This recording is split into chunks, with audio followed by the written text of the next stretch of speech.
میری پرانی زندگی کی ایک کہانی جس نے میری زندگی بدل دی۔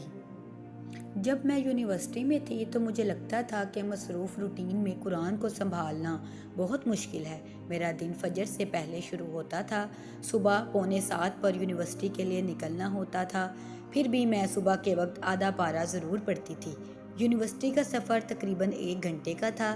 ایک دن یوں ہی مجھے دل میں خیال آیا، یہ وقت ضائع نہیں کرنا چاہیے، یہ اللہ کی طرف سے ایک موقع ہے۔ اس دن سے میں نے راستے میں سورۃ الرحمن سننا شروع کر دی اور دھیرے دھیرے وہ سفر میری زندگی کا سب سے پرسکون وقت بن گیا۔ یونیورسٹی میں جتنا بھی وقت ملتا، چند منٹ بھی، تو میں فوراً وہ اسلامی پوسٹ کارڈ سن لیتی جنہیں میں نے پہلے سے ڈاؤن لوڈ کیا ہوتا تھا۔ پورے دن میری انگلیوں میں تسبیح کا کاؤنٹر رہتا اور استغفار میری سانسوں کا حصہ بن گیا۔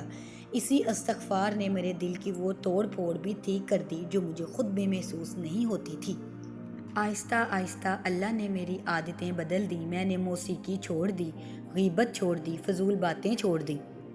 شروع میں میرے دوستوں کو میرا نیو سیلف عجیب لگتا تھا، کبھی کبھار چھوٹی باتوں پر بحث بھی ہو جاتی تھی، مگر وقت کے ساتھ انہوں نے میرے اندر کے سکون کو دیکھا اور پھر وہ میرے فیصلے کی عزت کرنے لگے۔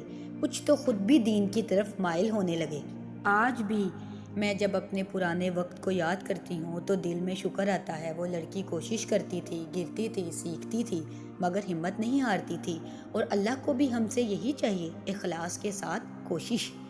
اگر آپ کو لگتا ہے کہ زندگی بہت مصروف ہے اور قرآن کے لیے وقت نکالنا مشکل لگتا ہے تو چھوٹے سے قدم سے شروع کریں۔ صبح کے وقت تھوڑا سا قرآن پڑھیں اور دیکھیں کہ اللہ باقی سب معاملات خود سنبھال۔